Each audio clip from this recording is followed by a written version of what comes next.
Alaska শীর্ষ বৈঠক Trump Putin ও ইউক্রেনের জন্য কী বার্তা আনা বিবিসি প্রকাশ ১৬ আগস্ট ২০২৫-১০৫৮ শুভেচ্ছা বিনিময় করছেন প্রেসিডেন্ট ডোনাল্ড ট্রাম্প ও প্রেসিডেন্ট ভ্লাদিমির পুতিন। ছবি রয়টার্স।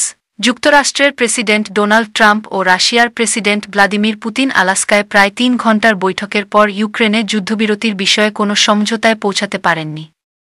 দুই নেতা যৌথ বিবৃতি দিয়ে সংবাদমাধ্যমের সামনে হাজির হন, তবে কোনো প্রশ্ন নেননি। আলাস্কা শীর্ষ বৈঠক ট্রাম্প পুতিন ও ইউক্রেনের জন্য কী বার্তা আনা বিবিসি প্রকাশ ১৬ আগস্ট ২০২৫-১০৫৮ শুভেচ্ছা বিনিময় করছেন প্রেসিডেন্ট ডোনাল্ড ট্রাম্প ও প্রেসিডেন্ট ভ্লাদিমির পুতিন। ছবি রয়টার্স।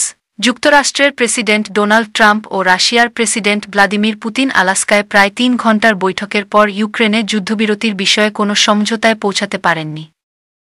দুই নেতা যৌথ বিবৃতি দিয়ে সংবাদমাধ্যমের সামনে হাজির হন, তবে কোনো প্রশ্ন নেননি। ট্রাম্পের চুক্তির কারিগর ভাবমূর্তিতে আঘাত, চূড়ান্ত চুক্তি না হলে আসলে কোনো চুক্তি নেই।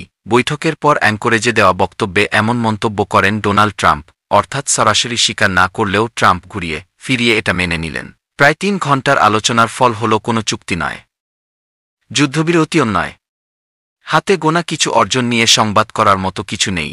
ট্রাম্প দাবি করেছেন পুতিনের সঙ্গে তিনি কিছু ভালো অগ্রগতি করেছেন, কিন্তু সেই অগ্রগতির প্রকৃত চিত্র কী সে বিষয়ে কোনো সুনির্দিষ্ট তথ্য দেননি।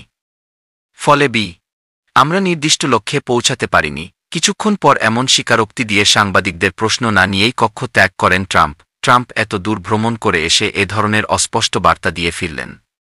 তবে ইউক্রেন ও ইউরোপীয় মিত্রদের কাছে এটা স্বস্তির বিষয় যে তিনি একতরফাভাবে কোনো ছাড় দেননি বা ভবিষ্যৎ আলোচনাকে ক্ষতিগ্রস্ত করতে পারে এমন কোনো চুক্তি করেননি। নিজেকে শান্তিদূত ও চুক্তির কারিগর হিসেবে তুলে ধরতে ভালোবাসেন প্রেসিডেন্ট ট্রাম্প, অথচ আলাস্কা থেকে ফিরলেন।